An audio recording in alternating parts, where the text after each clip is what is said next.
ഓഹരിവണ്ണം ചാനലിലേക്ക് സ്വാഗതം. കഴിഞ്ഞ ആഴ്ച നമുക്ക് പ്രധാന 2 ഇവന്റ്സ് ആയിരുന്നു ഉണ്ടായിരുന്നത്. ഒന്ന്, ഇലക്ഷൻ്റെ റിസൾട്ട് ഉണ്ടായിരുന്നു. പിന്നെ നമ്മുടെ RBIയുടെ ഇൻട്രസ്റ്റ് റേറ്റ് ഡിസിഷൻ ഉണ്ടായിരുന്നു. ഇലക്ഷൻ്റെ റിസൾട്ടിനോടനുബന്ധിച്ചിട്ടുള്ള വലിയ വോൾട്ടാലിറ്റി മാർക്കറ്റിൽ നിങ്ങൾ എല്ലാവരും തന്നെ കണ്ടതാണ്. നമ്മൾ കഴിഞ്ഞ കുറേ വീഡിയോകളിലൊക്കെ ആയിട്ട് റിപ്പീറ്റഡ് ആയിട്ട് പറഞ്ഞ കാര്യമാണ് മാർക്കറ്റിൽ നിന്ന് മാറി നിൽക്കുക. ഏകദേശം മെയ് 2nd വീക്കോടുകൂടി തന്നെ നമ്മൾ പറഞ്ഞതാണ് ഇനി വോൾട്ടാലിറ്റി ഇൻക്രീസ് ആകാനുള്ള സാധ്യതയുണ്ട്. സോ ഇലക്ഷൻ റിസൾട്ട് വരുന്നത് വരെ ഒരു 20-25 ഡേയ്സ് മാറി നിൽക്കുക എന്നുള്ളത്. സോ മാറി നിന്നവർക്ക് അതിന്റെ ബെനിഫിറ്റ് ഉണ്ടായി എന്ന് ഞാൻ വിശ്വസിക്കുന്നു. മാറി നിൽക്കാത്തവരെ സംബന്ധിച്ചിടത്തോളം നിരവധി പൊസിഷനിൽ സ്റ്റോപ്പ് ലോസ് മെയിൻറ്റെയിൻ ചെയ്യുന്ന ഒരാളാണ് എന്നുണ്ടെങ്കിൽ സ്റ്റോപ്പ് ലോസ് അടിച്ചിട്ടുണ്ടാവും. കാരണം ഏകദേശം 2000 പോയിന്റ്സോളം അപ്പ് ആൻഡ് ഡൗൺ ഒക്കെ നമ്മൾ മാർക്കറ്റിൽ കണ്ടു. പക്ഷേ ഇലക്ഷൻ്റെ റിസൾട്ട് കഴിഞ്ഞ് വളരെ പെട്ടെന്ന് തന്നെ ആ ഒരാഴ്ച, അതായത് ലാസ്റ്റ് വീക്ക് കൊണ്ട് തന്നെ മാർക്കറ്റ് റിക്കവർ ചെയ്തു. ഇപ്പം നമ്മൾ ലാസ്റ്റ് വീക്ക്ലി ക്ലോസിംഗ് വെച്ച് ഈ വീക്ക്ലി ക്ലോസിംഗ് കമ്പയർ ചെയ്യുകയാണെന്നുണ്ടെങ്കിൽ വളരെ പോസിറ്റീവ് ആയിട്ടുള്ള, ഇല്ലെങ്കിൽ more than 500 or 600 point positive ആയിട്ടുള്ള ഒരു ക്ലോസിംഗ് ആണ് നമുക്ക് നിഫ്റ്റിയിൽ കിട്ടിയിട്ടുള്ളത്. സോ ഓവറോൾ ഒരു വളരെ ബുള്ളിഷ് ആയിട്ടുള്ള ഒരു വീക്കാണെന്ന് നമുക്ക് പറയേണ്ടി വരും. ആ ഒരു വോൾട്ടാലിറ്റി ഡേ ഒഴിവാക്കി കഴിഞ്ഞ് കഴിഞ്ഞാൽ, അതായത് ഇലക്ഷൻ റിസൾട്ടിന്റെ അന്നത്തെ 6% നെഗറ്റീവ് ഒഴിവാക്കി കഴിഞ്ഞ് കഴിഞ്ഞാൽ വളരെ പോസിറ്റീവ് ആയിട്ടുള്ള ഒരാഴ്ചയായിരുന്നു എന്ന് തന്നെ നമുക്ക് പറയാൻ വേണ്ടിയിട്ട് സാധിക്കും എല്ലാ ഇൻഡെക്സിലും. പിന്നെ RBIയുടെ ഇൻട്രസ്റ്റ് റേറ്റ് ഡിസിഷൻ ഉണ്ടായിരുന്നു വെള്ളിയാഴ്ച. അൺചേഞ്ച്ഡ് ആയിരുന്നു, 6.5 എക്സ്പെക്റ്റഡ് ആയിരുന്നു. അതുകൊണ്ട് തന്നെ മാർക്കറ്റിൽ ഒരു കാര്യമായിട്ടുള്ള ഇമ്പാക്റ്റ് ഒന്നും ഉണ്ടാക്കിയില്ല. ഓൾറെഡി മാർക്കറ്റ് പോസിറ്റീവിലായിരുന്നു റാലി ചെയ്തുകൊണ്ടിരിക്കുന്നത്. ആ ഒരു റാലി വെള്ളിയാഴ്ച കണ്ടിന്യൂ ചെയ്യുകയാണ് ഉണ്ടായത്. ഓക്കെ, അപ്പം ഇത്രയും കാര്യങ്ങളാണ് നമുക്ക് ലാസ്റ്റ് വീക്കുമായി ബന്ധപ്പെട്ട് സംസാരിക്കാനുള്ളത്. അടുത്ത ആഴ്ചയിലോട്ട് വരുമ്പോൾ 12-ാം തീയതി നമ്മുടെ ഇന്ത്യൻ CPI ഡാറ്റ വരുന്നുണ്ട്, US CPI ഡാറ്റ വരുന്നുണ്ട്. മാത്രമല്ല ഫെഡ് ഇൻട്രസ്റ്റ് റേറ്റ് ഡിസിഷൻ കൂടാണ്. സോ 12-ാം തീയതി ആണ് ഇതിന്റെ ഡിസിഷൻ വരുന്നത്. അതിന്റെ അർത്ഥം 13-ാം തീയതി ആയിരിക്കും, അതായത് 12 രാത്രി ആയിരിക്കും വരിക. 13-ാം തീയതി ആയിരിക്കും നമ്മുടെ മാർക്കറ്റിൽ അതിന്റെ ഇമ്പാക്റ്റ് ഉണ്ടാവുക.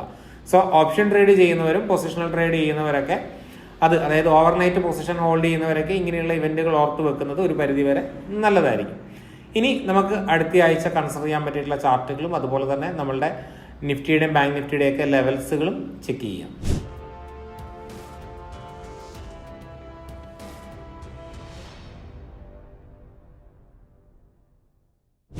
ഇത് നിഫ്റ്റിയുടെ ചാർട്ടാണ്. ഈ ഒരു ചാർട്ടിൽ നിങ്ങൾക്ക് കാണാൻ പറ്റും ലാസ്റ്റ് ഫ്രൈഡേ ക്ലോസ് ചെയ്തത് എത്രയാണ്? 22,500 സോ നമ്മൾ വീക്ക്ലിയിലോട്ട് പോവുകയാണെങ്കിൽ 22,500 ക്ലോസ് ചെയ്തത്.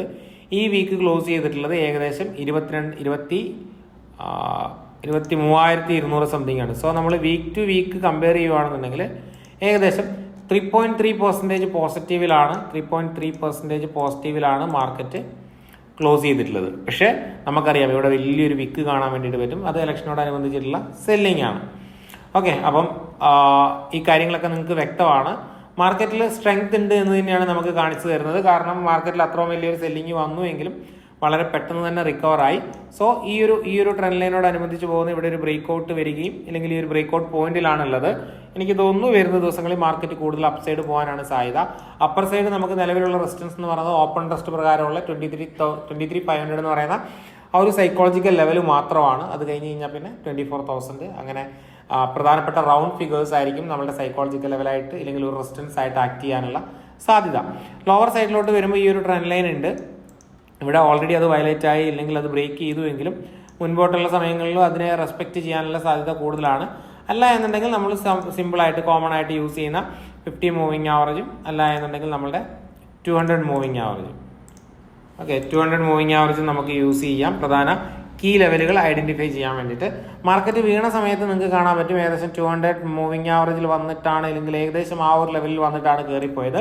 ഇത് നിഫ്റ്റിയിൽ മാത്രമല്ല പ്രധാന ഇൻഡെക്സുകളിലും അതേപോലെ തന്നെ നിരവധി സ്റ്റോക്കുകളിലും എക്സാക്ട് 200 മൂവിങ് ആവറേജിൽ വന്ന് തൊട്ടിട്ടാണ് തിരിച്ചു കയറിയിട്ടുള്ളത്. സോ വരുന്ന കാലങ്ങളിലും ഈ ഒരു പോയിന്റുകൾ, അതായത് 50 മൂവിങ് ആവറേജ് ഇല്ലെങ്കിൽ ഈ ഒരു ട്രെൻഡ് ലൈൻ അതിന്റെ താഴെ 200 മൂവിങ് ആവറേജ് പ്രധാന സപ്പോർട്ടായിട്ട് ആക്ട് ചെയ്യാനുള്ള സാധ്യത വളരെ കൂടുതലാണ്.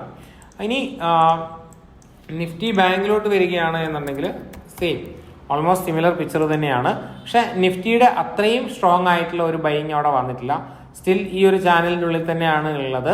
അന്നത്തെ സെല്ലിംഗ് ഡേ റിക്കവർ ചെയ്യാൻ വേണ്ടിയിട്ട് സാധിച്ചിട്ടില്ല. അതുകൊണ്ടാണ് ഞാൻ നിഫ്റ്റിയാണ് കുറച്ച് കൂടുതൽ സ്ട്രോങ് എന്ന് പറഞ്ഞിട്ടുള്ളത്. അപ്പർ സൈഡ് ആ ഒരു എക്സിറ്റ് പോളിൻ്റെ അന്ന് വന്നിട്ടില്ല 50,800 to 51,000 എന്ന് പറയുന്ന സോണും, ലോവർ സൈഡിൽ നമ്മൾ പറഞ്ഞിട്ടുള്ള ഈ ഒരു 46,000 46,200 to 45,800 ഈ ഒരു സോണായിരിക്കും നമുക്ക് വരിക. ഇനി 200 മൂവിങ് ആവറേജ് പ്ലോട്ട് ചെയ്ത് കഴിഞ്ഞാൽ ബാങ്ക് നിഫ്റ്റിയിൽ നിങ്ങൾക്ക് കാണാൻ വേണ്ടിയിട്ട് സാധിക്കും എക്സാക്ട് ഈ ഒരു 200 മൂവിങ് ആവറേജിൽ വന്ന് സപ്പോർട്ട് എടുത്തിട്ടാണ് കയറിയിട്ടുള്ളത്.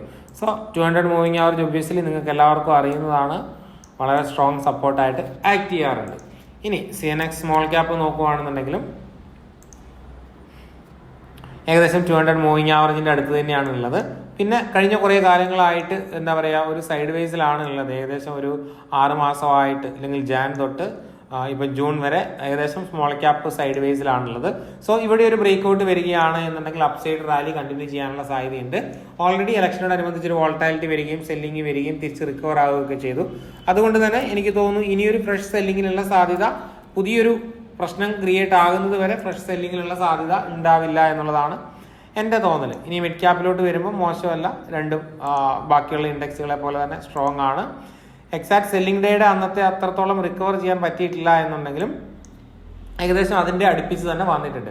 അപ്പം നമ്മൾ ഈ മിഡ് ക്യാപ്പിലും സ്മോൾ ക്യാപ്പിലും ബാങ്ക് നിഫ്റ്റിയിൽ വരുമ്പോൾ നമുക്ക് അവിടെ ഒരു റിക്കവറി കാണുന്നുണ്ടെങ്കിലും അത്ര സ്ട്രോങ് അല്ല. മീൻസ് നിഫ്റ്റി ആയിട്ട് കമ്പയർ ചെയ്യുമ്പോൾ അത്ര സ്ട്രോങ് അല്ല. നിഫ്റ്റി വളരെ സ്ട്രോങ് ആണ്. നിഫ്റ്റി സ്ട്രോങ് ആയി നിൽക്കുന്നതിൻ്റെ കാരണം നിഫ്റ്റി IT സെക്ടർ ആണെന്ന് നിങ്ങൾക്ക് അറിയാമെന്ന് ഞാൻ വിചാരിക്കുന്നു. കാരണം കഴിഞ്ഞ 2 ദിവസമായിട്ട് വളരെ നല്ല രീതിയിലുള്ള റിക്കവറിയാണ് നിഫ്റ്റി IT സെക്ടറിൽ കാണാൻ വേണ്ടിയിട്ട് സാധിക്കുന്നത്. മാത്രമല്ല, നമ്മൾ പലപ്പോഴായിട്ട് പറഞ്ഞിട്ടുള്ള ഒരു കാര്യമാണ്, ലോങ് ടൈമിൽ ഇൻവെസ്റ്റ് ചെയ്യാൻ താല്പര്യമുള്ളവർക്ക് ITBs കൺസിഡർ ചെയ്യാവുന്നത് പറയുന്നത്, അല്ലെങ്കിൽ ITBs കൺസിഡർ ചെയ്യാവുന്നത്. സോ ഷാർപ്പായിട്ടുള്ള റിക്കവറി ഇവിടെ കാണുന്നുണ്ട്. വരുന്ന ദിവസങ്ങളിൽ മൊമെന്റം കണ്ടിന്യൂ ചെയ്യുകയാണ് എന്നുണ്ടെങ്കിൽ നിഫ്റ്റി വീണ്ടും പുതിയ ഉയരങ്ങളിലോട്ട് പോകാനുള്ള സാധ്യത വളരെ കൂടുതലാണ്. ഇനി നമ്മൾ പ്രധാന സെക്ടേഴ്സ് നോക്കുകയാണെന്നുണ്ടെങ്കിൽ ഒരു റിവേഴ്സൽ അല്ലെങ്കിൽ ഒരു ബുള്ളിഷ്നെസ് കാണിക്കുന്നത്, ബുള്ളിഷ്നെസ് നിരവധി സെക്ടേഴ്സ് കാണിക്കുന്നുണ്ട്. പക്ഷേ ഒരു ഫ്രഷ് എൻട്രി കൺസിഡർ ചെയ്യാൻ പറ്റിയിട്ടുള്ളത് ഒന്ന് IT സെക്ടേഴ്സ് കാണിക്കുന്നുണ്ട്. പിന്നെ നിഫ്റ്റി ഫാർമ ഇൻഡെക്സും ഒരു പുതിയ ബ്രേക്ക് ഔട്ട് ഇവിടെ കാണിക്കുന്നുണ്ട്, നിങ്ങൾക്ക് കാണാൻ വേണ്ടിയിട്ട് സാധിക്കും അല്ലേ. നിഫ്റ്റി ഫാർമ സെക്ടറും ഓൾമോസ്റ്റ് ഒരു ഫെബ്രുവരി തൊട്ട് സൈഡ് വേസിലാണുള്ളത്. ഫെബ്രുവരി തൊട്ട് സൈഡ് വേസിലാണുള്ളത്. ഇപ്പോഴാണ് ഒരു ഫ്രഷ് ബ്രേക്ക് ഔട്ട് ഇവിടെ വരുന്നത്. ബാക്കി വളരെ സ്ട്രോങ് ആയിട്ട് നിൽക്കുന്ന ഒരു സെക്ടറാണ് നിഫ്റ്റി ഓട്ടോയൊക്കെ. പക്ഷേ നിഫ്റ്റി ഓട്ടോയൊക്കെ ഒത്തിരി റാലി ചെയ്തതുകൊണ്ട് തന്നെ അതിനുള്ളിൽ ഫ്രഷ് എൻട്രി ഓൾ ടൈം ഹൈയിലാണ് നിൽക്കുന്നത്, വളരെ സ്ട്രോങ് ആണ്.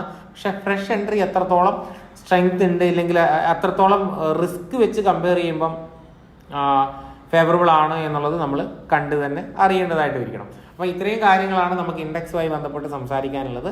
നമുക്ക് അടുത്ത വീക്കിലേക്ക് കൺസിഡർ ചെയ്യാൻ പറ്റിയിട്ടുള്ള ബ്രേക്ക് ഔട്ട് സ്റ്റോക്കുകൾ ഏതൊക്കെയാണെന്ന് നോക്കിക്കഴിഞ്ഞാൽ, ഫസ്റ്റ് നമുക്ക് കൺസിഡർ ചെയ്യാനുള്ളത് ഈ ഒരു പൊക്കർന എനിവേ ഈ ഒരു സ്റ്റോക്കാണ്. ഇതിൻ്റെ വീക്ക്ലി ചാർട്ടിലോട്ട് പോവുകയാണെന്നുണ്ടെങ്കിൽ നിങ്ങൾക്ക് ഇവിടെ കാണാൻ പറ്റും, ഇവിടെ എന്താണ് ഒരു ബ്രേക്ക് ഔട്ട് ഫോം ചെയ്യുന്നുണ്ട്. സോ അതുകൊണ്ട് തന്നെ നിങ്ങൾക്ക് ഇവിടെ കൺസിഡർ ചെയ്യാം. ഏകദേശം ഈ ഒരു പോയിന്റ്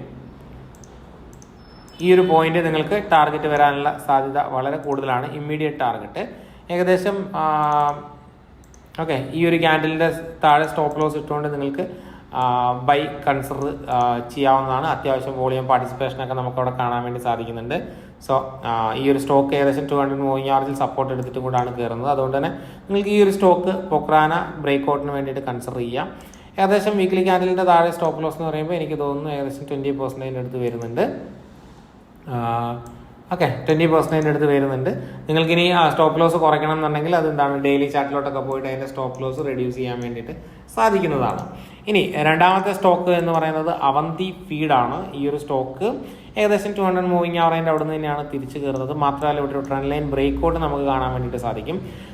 മാത്രമല്ല ഇവിടെ ഒരു വോളിയം അഡീഷനും ഓവറോൾ കുറേ നാളത്തെ ഒരു കൺസോൾട്ടേഷന് ശേഷം, ഏകദേശം 6 മാസത്തെ കൺസോൾട്ടേഷന് ശേഷമുള്ള ഒരു ബ്രേക്ക് ഔട്ടാണ്. അതുകൊണ്ട് തന്നെ ഇവിടെ ഒരു ഫർദർ അപ്സൈഡ് പോകാനൊക്കെയുള്ള സാധ്യതയുണ്ട്. പ്രധാനമായിട്ടും ഈ ഒരു ലെവൽ ഒരു 765 എന്ന് പറയുന്ന ലെവൽ ഇമ്മീഡിയറ്റ് ഫസ്റ്റ് ടാർഗറ്റാണ്. അതിനുശേഷം ഒത്തിരി മുകളിലോട്ട് വീണ്ടും പോകാനുള്ള സാധ്യതയുണ്ട്. ഈ ഒരു ലെവലിന് താഴോട്ട് പോവുകയാണെന്നുണ്ടെങ്കിൽ നമ്മളുടെ വ്യൂ ഇൻവാലിഡ് ആവും. ഈ ഒരു ലെവലിന് താഴെ 20% താഴെ പോവുകയാണെന്നുണ്ടെങ്കിൽ നമ്മളുടെ വ്യൂ ഇൻവാലിഡ് ആവും. ആ ഒരു കാര്യം ഓർത്ത് വെക്കുക. അപ്പം നിങ്ങൾക്ക് രണ്ടാമത് കൺസിഡർ ചെയ്യാൻ പറ്റുന്ന ഒരു സ്റ്റോക്കാണ് അവന്തി ഫീഡ് എന്ന് പറയുന്നത്. മൂന്നാമത് ബ്രേക്ക് ഔട്ട് നടക്കാൻ സാധ്യതയുള്ള സ്റ്റോക്കാണ് ഡിമാർട്ട്. ഈ ഒരു സ്റ്റോക്ക് ഇവിടെ ഒരു ട്രെൻഡ് ലൈൻ ബ്രേക്ക് ഔട്ട് ഉണ്ടായിരുന്നു. ആ ഒരു ബ്രേക്ക് ഔട്ടിന് ശേഷം നമ്മുടെ നെക്സ്റ്റ് ഹൊറിസോണ്ടൽ റെസിസ്റ്റൻസ് ലെവൽ ഇവിടെ ഉണ്ടായിരുന്നു. ആ ഒരു ലെവലിലാണുള്ളത്. അപ്പോൾ ഇവിടെ ഒരു ബ്രേക്ക് ഔട്ട് വരികയാണ് എന്നുണ്ടെങ്കിൽ, ഈ ഒരു പോയിന്റിൽ ബ്രേക്ക് ഔട്ട് വരികയാണ് എന്നുണ്ടെങ്കിൽ നെക്സ്റ്റ് ഇമ്മീഡിയറ്റ് ആയിട്ട് തന്നെ ഈ ഒരു 6000 ലെവലിലോട്ട് പോകാനുള്ള സാധ്യതയുണ്ട്. അതായത് ഏകദേശം ഒരു 19% അടുത്തൊരു മൂവ്മെന്റ് നമുക്ക് ഇതിൽ കാണാൻ വേണ്ടിയിട്ട് സാധിക്കും. ഈ ഒരു ബ്രേക്ക് ഔട്ട് വരികയാണെന്നുണ്ടെങ്കിൽ ബ്രേക്ക് ഔട്ട് ലെവൽ എന്ന് പറഞ്ഞാൽ ഏകദേശം 4900 ലെവലിലാണ്, ഇല്ലെങ്കിൽ 4950 ഒക്കെ ലെവലിലാണ് വരുന്നത്. മാത്രമല്ല കഴിഞ്ഞ ദിവസത്തെ ആ ഒരു ക്യാൻഡിലിൽ നിങ്ങൾക്ക് അത്യാവശ്യം വോളിയം ഒക്കെ കയറി വരുന്നതും കാണാൻ വേണ്ടിയിട്ട് സാധിക്കും. സോ ഓവറോൾ ഈ ഒരു സ്റ്റോക്കിന്റെ ട്രെൻഡ് ബുള്ളിഷ് ആണ്. അതുകൊണ്ട് തന്നെ നിങ്ങൾക്ക് ഈ ഒരു സ്റ്റോക്കും കൺസിഡർ ചെയ്യാവുന്നതാണ്. അടുത്ത സ്റ്റോക്ക് എന്ന് പറയുന്നത് ആധാർ ഹൗസിംഗ് ആണ്. ഈ ഒരു സ്റ്റോക്ക് പുതിയൊരു IPO സ്റ്റോക്കാണ്. ഇവിടെ ഒരു ബ്രേക്ക് ഔട്ടിനുള്ള സാധ്യതയുണ്ട്.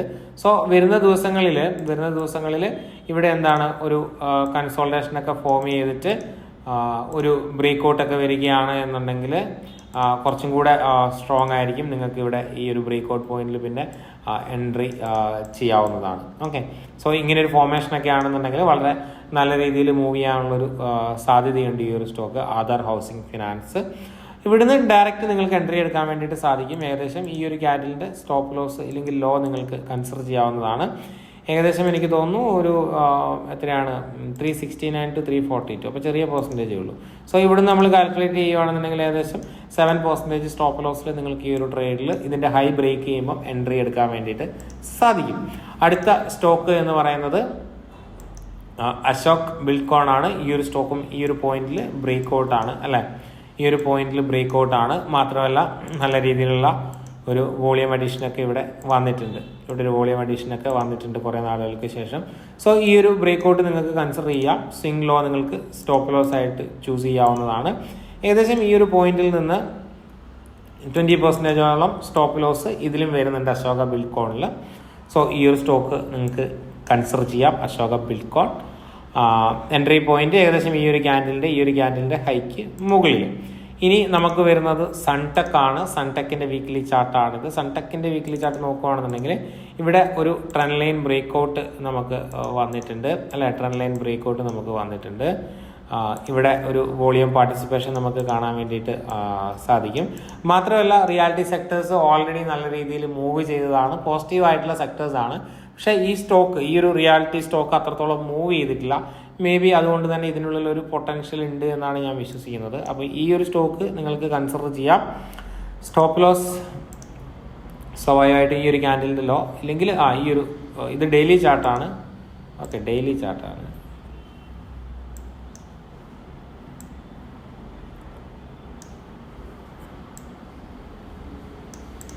ഓക്കെ, അതുകൊണ്ട് തന്നെ നിങ്ങളുടെ സ്റ്റോപ്പ് ലോസ് ഇതിൻ്റെ താഴെയായിരിക്കും. ഏകദേശം 15% നിങ്ങൾക്ക് സ്റ്റോപ്പ് ലോസ് വരും. ഈ ഒരു സ്റ്റോക്ക് നിങ്ങൾക്ക് കൺസിഡർ ചെയ്യാവുന്നതാണ്.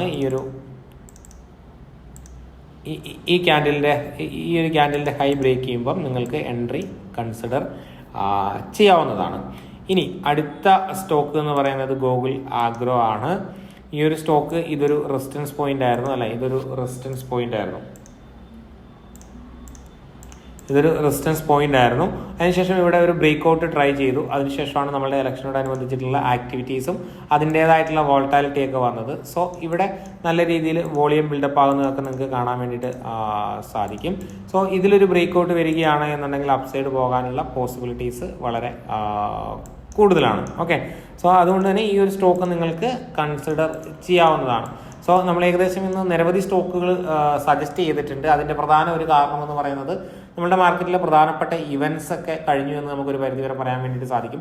രണ്ടാമത്തെ കാര്യം എന്ന് പറയുന്നത് സ്മോൾ ക്യാപ്പും മിഡ് ക്യാപ്പും നിഫ്റ്റിയൊക്കെ കുറേ നാളുകളായിട്ട് സൈഡ് വേസിലാണ്. ഇപ്പോൾ ഒരു ഫ്രഷ് ബ്രേക്ക് ഔട്ട് തന്നുകൊണ്ടിരിക്കുന്നു, ഇല്ലെങ്കിൽ അപ്സൈഡ് പോകാനുള്ള ഒരു മൊമെൻറ്റം കാണിക്കുന്നു. സോ ആ ഒരു സിനാരിയോയിൽ പല സ്റ്റോക്കുകളും വളരെ നല്ല രീതിയിൽ കയറാൻ സാധ്യതയുണ്ട്. സോ അതിന് പോസിബിൾ ആയിട്ടുള്ള സാധ്യതയുള്ള കുറച്ച് ബ്രേക്ക് ഔട്ട് സ്റ്റോക്കുകളാണ് നമ്മൾ നിങ്ങളുടെ അടുത്ത് ഷെയർ ചെയ്തത്. ഈ ഒരു 6 സ്റ്റോക്ക് മേടിക്കുക എന്ന് പറയുന്നത് പ്രാക്ടിക്കൽ ആയിട്ടുള്ള ഒരു കാര്യമല്ല. അതുകൊണ്ട് തന്നെ നിങ്ങൾ ഏതാണ് മേടിക്കേണ്ടത്, കൺസിഡർ ചെയ്യേണ്ടത് എന്നുള്ളത് നിങ്ങൾ എല്ലാ സ്റ്റോക്കുകളും പഠിച്ച് നിങ്ങൾക്കിതിൽ ഏതിലാണ് ഏറ്റവും കൂടുതൽ കൺവിക്ഷൻ വരുന്നത് എന്ന് മനസ്സിലാക്കി അതിൽ എൻട്രി എടുക്കാൻ വേണ്ടിയിട്ട് ശ്രമിക്കുക. ഈ ഒരു വീഡിയോ തീർച്ചയായിട്ടും എഡ്യൂക്കേഷണൽ പർപ്പസിന് വേണ്ടിയിട്ടാണ്. വീഡിയോ കണ്ട എല്ലാവർക്കും നന്ദി. ഇനി ആർക്കെങ്കിലും നമ്മളുടെ സ്വിംഗ് ട്രേഡിംഗ് കോഴ്സോ അതേപോലെ തന്നെ അക്കൗണ്ട് ഓപ്പൺ ചെയ്യാനൊക്കെ താല്പര്യം ഉണ്ടെന്നുണ്ടെങ്കിൽ നമ്മുടെ വാട്സപ്പ് നമ്പർ നമ്മൾ ഡിസ്ക്രിപ്ഷനിൽ കൊടുത്തിട്ടുണ്ട്. അതേപോലെ തന്നെ ഈ ഒരു വീഡിയോയുടെ ഈ ഒരു സെക്ഷനിൽ എഴുതിയും കാണിക്കുന്നതായിരിക്കും. നിങ്ങൾക്ക് കോൺടാക്റ്റ് ചെയ്യാവുന്നതാണ്. വീഡിയോ കണ്ട എല്ലാവർക്കും നന്ദി.